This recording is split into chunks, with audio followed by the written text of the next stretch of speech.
శ్రీ క్రోధినామ సంవత్సరం దక్షిణాయనం హేమంత ఋతువు పుష్యమాసం శుక్లపక్షం.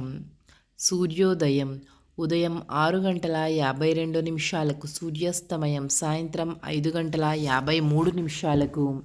తిథి నవమి మధ్యాహ్నం 2:25 వరకు. నక్షత్రం అశ్విని సాయంత్రం 4:28 వరకు. వర్జ్యం రాత్రి 1:32 నుండి తెల్లవారుజాము 3:02 వరకు. దుర్ముహూర్తం మధ్యాహ్నం 12 గంటల నుండి మధ్యాహ్నం 12:44 వరకు.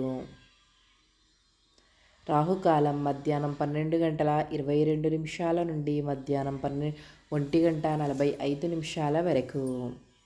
యమగండము ఉదయం 8:14 నుండి ఉదయం 9:37 వరకు. గుళిక కాలము ఉదయం 11 గంటల నుండి మధ్యాహ్నం 12:22 వరకు. బ్రహ్మముహూర్తం తెల్లవారుజాము 5:16 నుండి ఉదయం 6:04 వరకు. అమృత గడియలు ఉదయం 9:41 నుండి ఉదయం 11:11 వరకు.